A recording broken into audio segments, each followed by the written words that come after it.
Friends, now I'm going to tell you such a story that by the end of the video, your mind will be completely blown. Imagine a man, or no, imagine a woman. Actually, that's not quite right either. Better yet, imagine someone who was born into the world as a male but later had their gender changed by others, and then would later become male again. Anyway, it's best if I just tell the story. After the shock you'll experience at the end of the video, you can write in the comments what you think. Also, since this video is very likely to get restricted, please don't forget to like and comment, so we can at least slightly reduce the chances of that happening. Enjoy. David Reimer. Born as Bruce, you'll understand why I say that as the video continues. Was born in Canada in 1965 along with his identical twin brother, Brian Reimer. The twins were the first children of a young couple, Janet and Ron Reimer. At first, both baby boys were perfectly healthy. However, when they were 8 months old, their parents noticed that they were having difficulty urinating and took them to a doctor. They were both diagnosed with phimosis. This condition meant that the opening at the tip of the foreskin was extremely narrow. It was now clear why they couldn't urinate comfortably. As treatment, the doctor recommended that both boys be circumcised. Although their mother Janet was initially hesitant, she and their father ultimately agreed to the procedure for the sake of their baby's health. It was decided that Bruce would be operated on first, and the procedure began. However, instead of using a scalpel for this simple operation, the doctor chose to use an electrocautery device, which is still used today. This instrument cuts tissue using high heat. The heat both cuts and prevents bleeding. But somehow, things went wrong, and the doctor ended up burning almost all of Bruce's organ. Naturally, the damage was irreparable.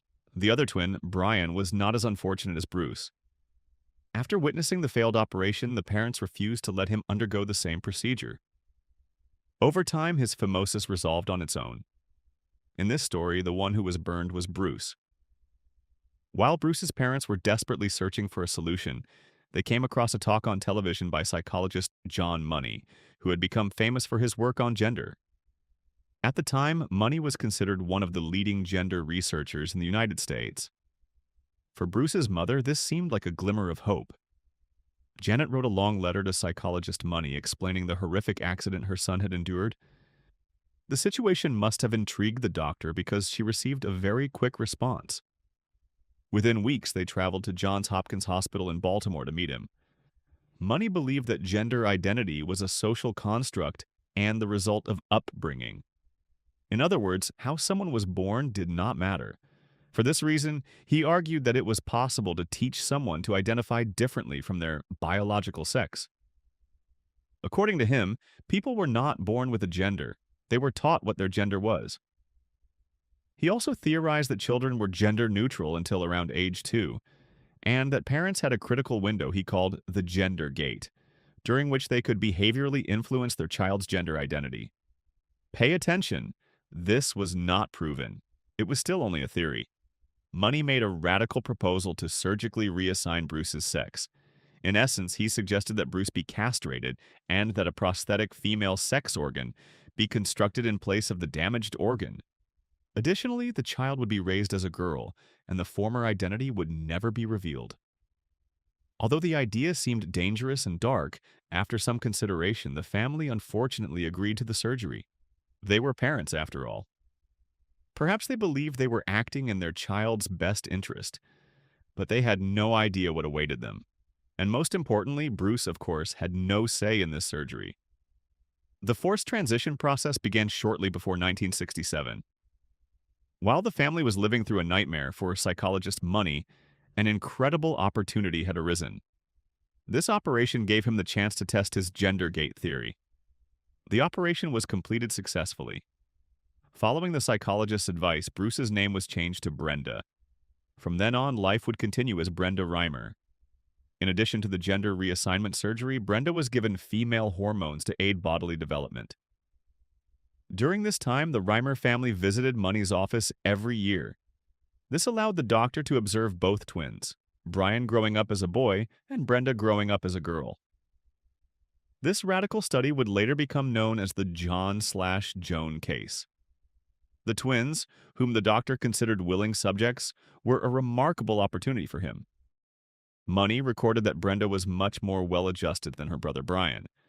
He also described Brenda as stubborn and dominant, traits he certainly did not want to label as typically male, because that would have contradicted his theory. In 1975, when the twins were 9 years old, Money published his work in a book titled Sexual Signatures, describing Bruce's forced transition to Brenda as a success. He wrote, "The girl preferred dresses over pants. She enjoyed wearing hair ribbons, bracelets, and frilly blouses. She loved being her father's little sweetheart." As if. But were these truly preferences, or were they implanted subconsciously? In reality, nothing was as rosy as psychologist Money claimed. As the years passed, Brenda felt that something about herself was different, but she could not understand what. Eventually, psychological problems began to emerge. These difficulties spilled over into school life. Yes, Brenda appeared to be a girl physically, but she also displayed masculine behaviors. At school, classmates mocked and bullied her because of her masculine walk and voice. This continued to affect Brenda negatively. When the family recognized the seriousness of the situation, they consulted other doctors. Eventually, as the twins reached adolescence, the Reimers were persuaded that they needed to tell their children the truth. In 1980, shortly before a psychologist appointment, Father Ron Reimer took both children to a restaurant and told them everything. When Brenda learned the truth, she said, "Suddenly it made sense why I felt the way I did. I wasn't some kind of freak. I wasn't crazy." At last, many of her experiences began to make sense. In fact, Brenda's frequent visits to psychologist Money's office had been highly traumatic. The newly transitioned Brenda was shown explicit images of naked adults in order to reinforce her gender identity, and Money pressured her to undergo additional surgeries to make her more feminine. Once these details were revealed to other doctors, the family's secret was exposed and everything fell apart. The father descended into alcoholism, the mother attempted suicide, and the twin brother Brian later struggled with substance abuse and minor crimes. After discovering the truth, Brenda chose to return to her original gender, to live as a male, and took the name David. For the first time, he was making decisions of his own. He began taking testosterone supplements. In essence, in trying to reverse the nightmare he had lived through, he endured yet another nightmare, none of which had ever been his choice. Over time, the physical and mental stress took a toll on his health.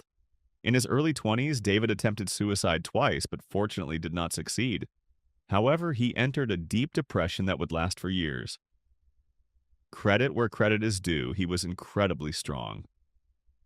Despite all the pain, he found love and married a woman named Jane. At least one part of his life was unfolding according to his own plan. They would spend 14 years together. He became a stepfather to Jane's 3 children and devoted himself to them, camping, fishing, collecting antiques and old coins, especially since having biological children was not possible for him. In his own way, he found ways to hold on to life. These were his brightest days. He also hoped that by speaking publicly about his experience, he might help prevent doctors from making similar decisions for other infants. A sexologist named Milton Diamond agreed to work with him. Diamond had previously criticized Money's work for lack of evidence and began collaborating with David to disprove the theory that gender identity could be entirely taught. Naturally, the first topic to address was the suffering David endured during childhood, and together they began sharing his story publicly. These revelations attracted tremendous attention and sparked public outrage. Yet despite these achievements, David could never fully come to terms with his past. He could not silence the memories of those dark days. And remember, he had a brother, the twin from whom he had hoped for the most support, but who had remained distant. In 2002, Brian died from an overdose of antidepressants. Whether due to twinship or simply brotherhood, David fell into another deep depression. Just when he was beginning to rebuild himself, when a glimmer of hope appeared at the end of the tunnel, he sank once more. His already fragile mental state was shattered by his brother's death. But life doesn't ask how much more one can endure. Shortly after this tragedy, David also lost his job. With deteriorating mental health and financial hardship, when his wife Jane told him she wanted a divorce, whatever hope he had left for smoother roads in life disappeared. Poor David. 2 years after his brother's death in May 2004, at just 38 years old, He followed him, choosing to end his own life. He entered the world as a male, was turned into a female, and later returned to being male by his own choice. Perhaps he even regretted that decision. Raised as a girl but feeling like a boy, he was trapped between two sides in his own mind, with every path gradually closing. And if we must summarize this short life in one sentence, Bruce was born, Brenda grew up, David died. My own commentary falls short, so I leave it to you. If you liked the video, don't forget to hit like. See you next time, and as always, take care.